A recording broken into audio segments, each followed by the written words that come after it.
नमस्कार, news 18 India देख रहे हैं आप और मैं हूं आपके साथ शिवानी पांडे। रूस और यूक्रेन के बीच चल रही जंग अब तीसरे विश्व युद्ध की तरफ करवट लेती हुई साफ देख रही है और खबर है कि रूस के राष्ट्रपति ने उन तमाम मुल्कों को बड़ी चेतावनी दे दी है जो यूक्रेन को मदद कर रहे हैं। पुतिन का कहना है कि अगर किसी ने इस जंग में यूक्रेन का साथ देने की कोशिश की तो वो दुनिया के सबसे घातक हथियार चला देंगे। और राष्ट्रपति पुतिन ने दुश्मन देशों को आगाह करते हुए ये भी साफ कहा कि रूस किसी भी स्थिति से निपटने के लिए बिल्कुल तैयार है।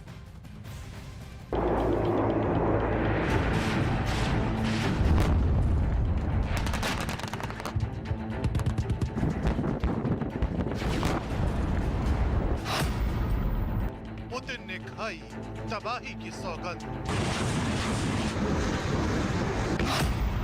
यूक्रेन का साथ देने वालों को सीधी चेतावनी।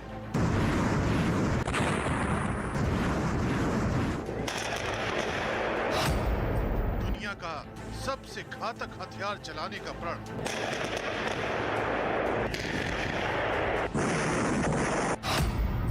जो पुतिन से टकराएगा चूर चूर हो जाएगा।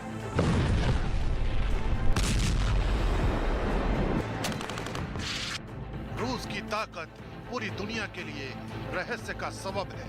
रूस कब क्या करेगा ये भी अपने आप में रहस्य है। इसलिए अब जो रूस ने कहा है उसे हल्के में लेना पुतिन के किसी भी दुश्मन मुल्क के लिए भारी पड़ सकता है, क्योंकि राष्ट्रपति पुतिन ने इस बार सीधी चेतावनी देते हुए कहा है कि जो देश इस जंग में यूक्रेन का साथ देंगे उन्हें अंजाम भुगतने के लिए तैयार रहना चाहिए। जो देश यूक्रेन को हथियारों की सप्लाई करेंगे उनके सैन्य ठिकानों को रूस तबाह कर देगा। अगर देश इसी तरह यूक्रेन की मदद करते रहे तो दुनिया के सबसे घातक हथियार की मार से रूस के दुश्मन मुल्कों को जूझना पड़ सकता है। इतना ही नहीं, राष्ट्रपति पुतिन ने कहा है कि अगर यही चलता रहा तो रूस बिजली की रफ्तार से दुश्मन मुल्कों को जवाब देगा।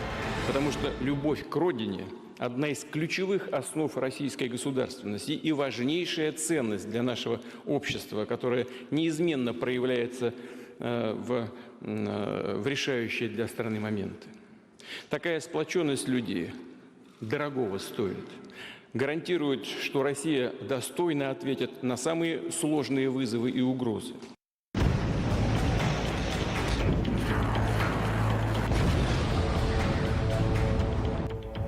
हालांकि पुतिन ने हथियारों की जानकारी देने से इनकार कर दिया, लेकिन यूक्रेन की मदद करने वाले देशों को आगाह करते हुए ये भी कहा कि रूस किसी भी चुनौती से निपटने के लिए तैयार है।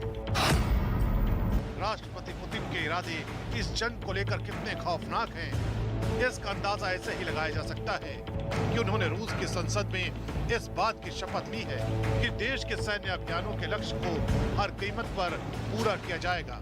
इतना ही नहीं, इस दौरान पुतिन ने कहा कि यूक्रेन के अलगाववादी इलाकों के निवासियों को सुरक्षा की गारंटी देते हैं।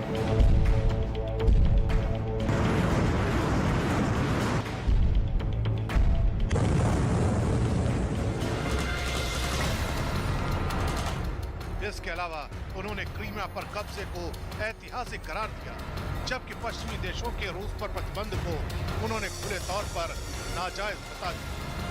Чтобы на историческую перспективу гарантировать мир и безопасность жителям Донецкой и Луганской народных республик, российского Крыма и всей нашей страны.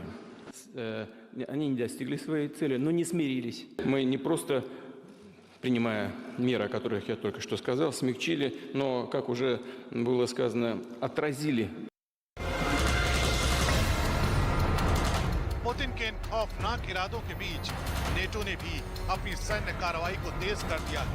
खबर है कि नेटो ने स्लोवाकिया में एयर डिफेंस सिस्टम पेट्रियट की तैनाती कर दी है।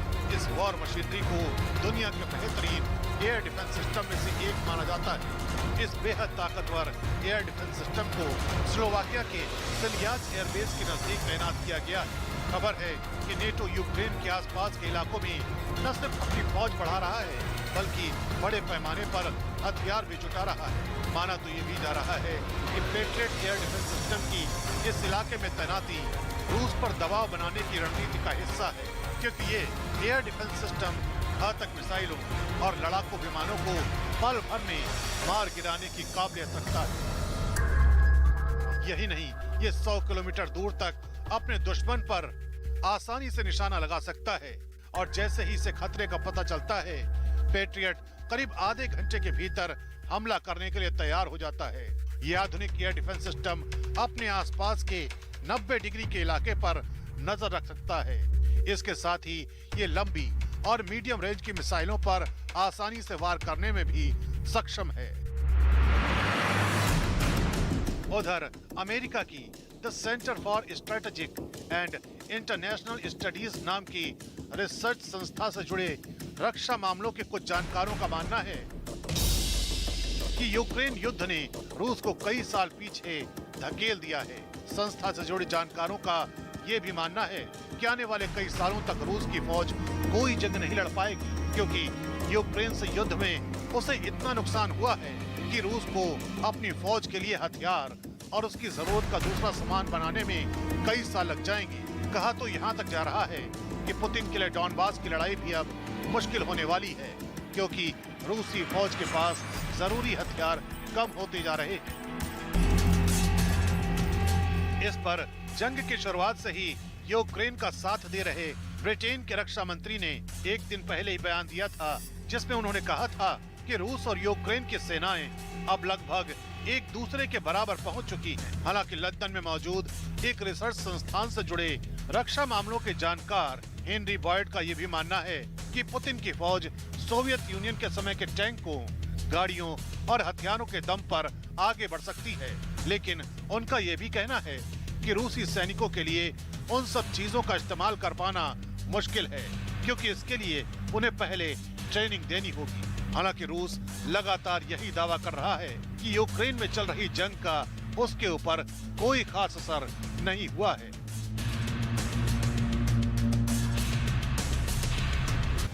और वहीं रूस और पश्चिमी देशों में टकराव अब और ज्यादा बढ़ता जा रहा है। रूस ने कुछ और देशों के प्राकृतिक गैस सप्लाई को काटने की धमकी दे दी है।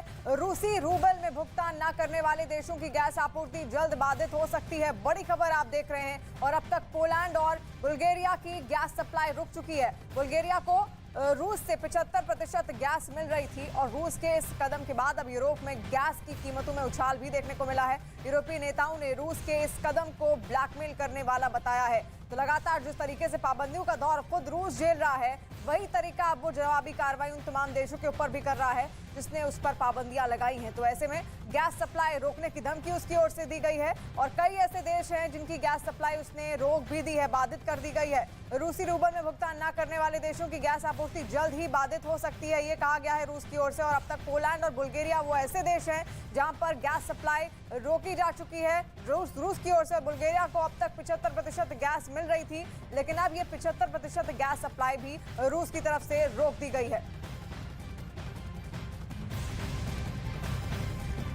और यूक्रेन के साथ 2 महीनों से चल रही जंग में रूस ने अब तक एक ऐसा घातक हथियार उतार दिया जो पिछले कई दिनों से यूक्रेन के अलग अलग इलाकों में कहर ढा रहा है। रूस ने अपने खतरनाक हथियार UR-77 मेचारित से मारियोपोल के अज़ोवत्सेल स्टील प्लांट पर फिर हमला किया और अब तक यूक्रेन ही रूस के इस बेहद मारक हथियार का इस्तेमाल अपने रिहायशी इलाकों पर करने का आरोप लगाता रहा। लेकिन अब तो खुद रूस की मीडिया ने उसके हमले का एक वीडियो भी जारी किया।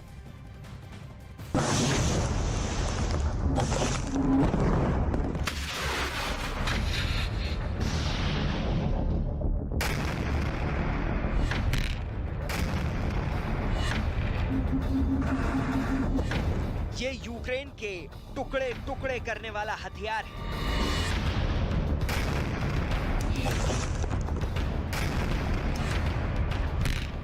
ये यूक्रेन को अंदर तक पूरी तरह तोड़ देने वाला हथियार है।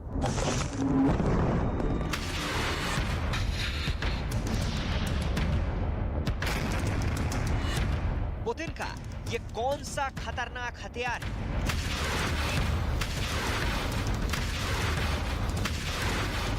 ये धमाका कैसे करता है?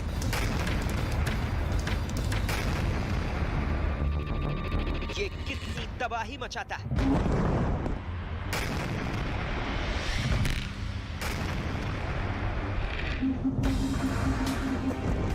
न दीवारें बचती, ना उनको सहारा देने वाले खंबे और ना ही छत। ये कंक्रीट को भी धूल में तब्दील कर देता है। इन तस्वीरों को देखेंगे तो पता चलेगा कि पुतिन का यह हथियार कितना बड़ा विनाशक है। इसके शोलों में सब कुछ पिघल जाता है। पुतिन के इस वेपन सिस्टम को देखकर ज़ेलेंस्की को सीरिया वाले बुरे सपने आने लगे।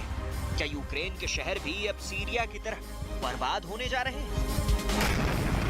पुतिन ने हथियार मारियुपोल में इस्तेमाल किया और इसने वहां ऐसी तबाही मचाई कि यूक्रेन का एक बहुत खूबसूरत शहर पहले ही जर्रे जर्रे में तब्दील हो चुका है।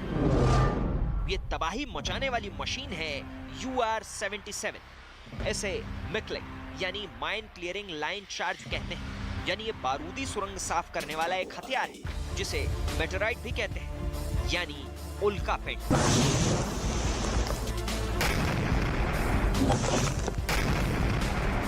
ये अपने निशाने की तरफ एक उल्का पिंड की तरह बढ़ता है और फिर उसे पूरी तरह नेस्तनाबूद कर देता है। लेकिन रूस इसका इस्तेमाल अब यूक्रेन के डॉनबास में करने जा रहा है और उसका निशाना बारूदी सुरंग नहीं बल्कि डॉनबास के आसपास यूक्रेन की फौज है, जिसे वो उसी अंदाज में खत्म करना चाहता है जैसे मारियुपोल में किया।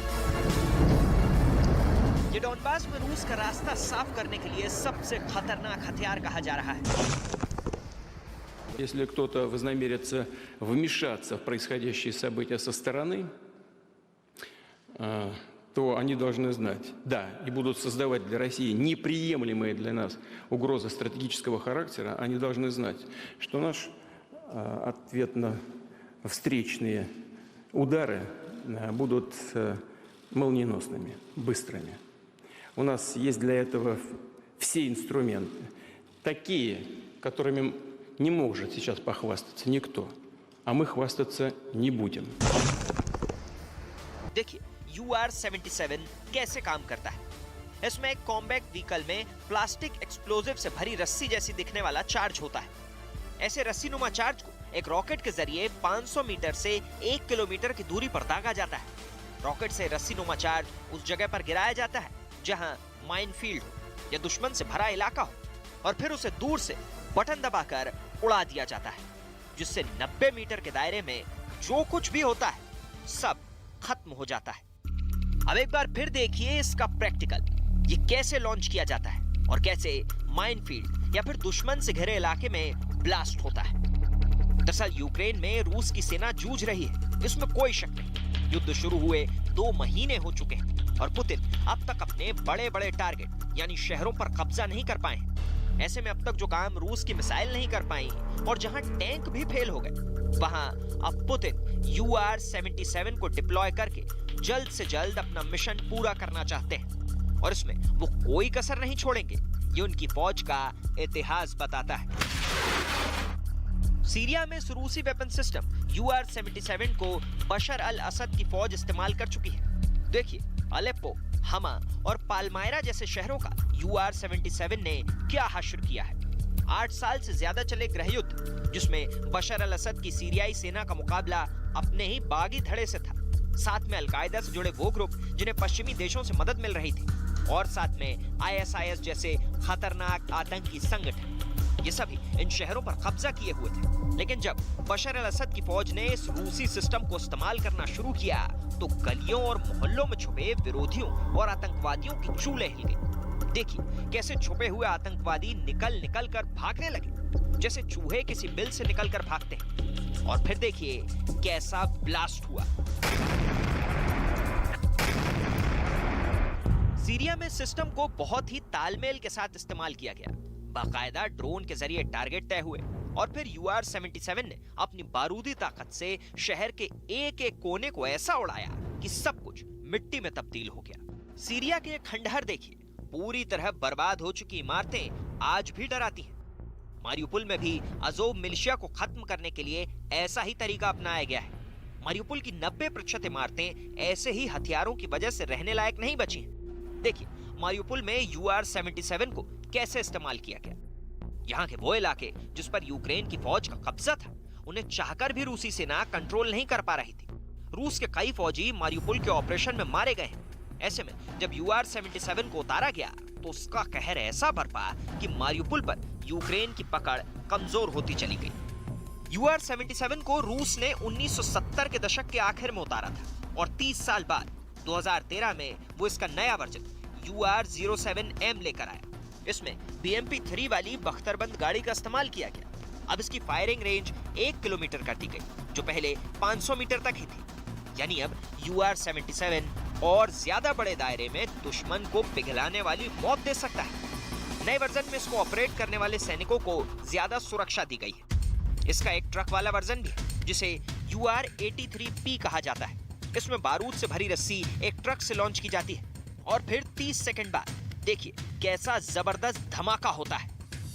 ये धमाका भी सीरिया का है, जब यारमुक शहर में आतंकवादियों के खिलाफ आखिरी दौर का ऑपरेशन चल रहा था। लेकिन हैरान करने वाली बात यह भी है कि यूक्रेन के पास भी UR-77 रहा है और उसने डॉनबास में 2014 को रूस समर्थित विद्रोहियों के खिलाफ इसका इस्तेमाल भी किया था। डॉनबास में हुए युद्ध में हथियार दोनों तरफ से दागा जा रहा था।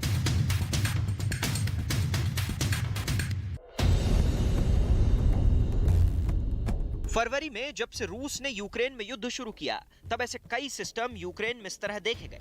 यूक्रेन के लोग ऐसे कई भारी भरकम वेपन सिस्टम को अपने ट्रैक्टर से खींचते हुए नजर आए। जब 1970 में रूस ने इसे तैयार किया था, तब इसका नाम गोरिनिच सरपेंट रखा गया था, जो रूस की पौराणिक कथाओं में एक ड्रैगन का नाम कहा जाता है। तब इसका मकसद कुछ और था। ये वेपन सिस्टम 6 मीटर चौड़ी सड़क पर बिछी एंटी टैंक माइनफील्ड को साफ करने के लिए बनाया गया था, ताकि इसके ब्लास्ट से माइन में भी धमाका हो जाए और टैंक के साथ बाकी बख्तरबंद गाड़ियों के लिए रास्ता भी साफ हो जाए। इसके लॉन्चर में 90 मीटर की केबल होती है, जिसमें बारूद होता है और इसे 500 मीटर की दूरी तक लॉन्च किया जा सकता है। नए सिस्टम में ये 1 किलोमीटर के दायरे में जरूरत के हिसाब से रास्ता क्लियर कर सकता है।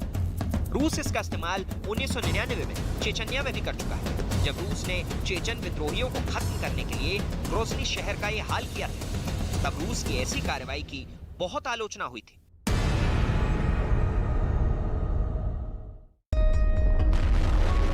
इससे पहले रूस थर्मोबैरिक रॉकेट के हमलों को लेकर भी खूब आलोचना झेल चुका है, जिसमें TOS one multi barrel rocket launcher system से हमला किया जाता है। थर्मोबैरिक रॉकेट जब फटता है तो आसपास की ऑक्सीजन को चूस लेता है और तब उस जगह पर इतनी ज्यादा गर्मी पैदा होती है कि किसी भी इंसान का जिस्म पिघल जाएगा। इसके धमाके देखकर आप अंदाजा लगा सकते हैं कि थर्मोबैरिक बम कितने खतरनाक होते हैं। जब ये बैटरी के साथ दागे जाते हैं तो ये एक फुटबॉल ग्राउंड जितने बड़े इलाके में सब कुछ खत्म करने की ताकत रखते हैं। इनके इस्तेमाल को लेकर रूस पर तमाम सवाल उठे और इसकी तुलना केमिकल और जैविक हमलों से की जा रही है। ऐसा नहीं है कि अमेरिका के पास ऐसी तबाही मचाने वाले हथियार नहीं। अफगानिस्तान का ये वीडियो देखिए। ये है अमेरिका का M58 mine clearing line charge system, जो 1988 में सर्विस में शामिल हुआ। ये 100 मीटर के दायरे में ठीक वैसी ही तबाही मचाता है जैसा रूस का UR-77 90 मीटर में करता है। ये भी उतना ही खतरनाक है। इससे भी वैसा ही तेज धमाका होता है। ये बारूदी सुरंगों को खत्म करने के साथ साथ आसपास बने स्ट्रक्चर को भी खत्म कर देता है। अमेरिका ने अफगानिस्तान में तालिबान के ठिकानों को खत्म करने के लिए इसका खूब इस्तेमाल किया है। देखा जाए तो चाहे टॉस-1 हो, UR-77 हो या फिर M58, ये तीनों ही हथियार कोलेटरल डैमेज करते हैं, यानी इनकी जद में आम लोगों के आने का भी खतरा होता है। रूस अपने दोनों हथियार यानी टॉस-1 और UR-77 यूक्रेन में इस्तेमाल कर रहा है, जिसका उसे फायदा भी हुआ है। डॉनबास रीजन में रूस ने अपनी पूरी ताकत झोंक दी है और उसका दावा है कि 2 शहरों पर उसने कब्जा भी कर लिया है, जो पहले यूक्रेन की सेना के पास चले गए थे। डॉनबास में क्या हो रहा है, अब इसकी ग्राउंड रिपोर्ट दिखाते हैं। इस इलाके में खामोशी के बीच यूक्रेन की बख्तरबंद गाड़ियां बढ़ रही हैं। यहाँ रूस की तरफ से खूब बमबारी हुई है और अब नुकसान का जायजा लेने फोर्स पहुंचने लगी है। यूक्रेन का कहना है कि रूस की फौज यहाँ रिहायशी इलाकों को निशाना बना रही है, которые даже не хотели, убедили, переговорили, потому что в первую очередь должны убыть отсюда гражданские. Это не их не война, тут были дети, их надо было сразу их эвакуировать. डॉनबास में जंग बहुत तेज होने जा रही है, क्योंकि रूस ने अपनी पूरी टैंक पावर अब इसी इलाके की तरफ झोंक दी है। रूस के टैंक भी इस इलाके की तरफ तेजी से बढ़ रहे हैं और अब अलग-अलग मोर्चों पर यहाँ मारियुपोल जैसा युद्ध लड़ा जा रहा है। Відступати нема куди. А вони прийшли до нас ну, вони не, більшість з них реально не розуміють, що вони тут роблять. Якщо там де-то у когось трошки голова працює, вони розуміють, що вони тут вбивці просто як. पीएम मोदी का आज असम दौरा, दीफू में शांति, एकता और विकास रैली को करेंगे संबोधित। करोड़ों की विकास परियोजनाओं की रखेंगे आधारशिला।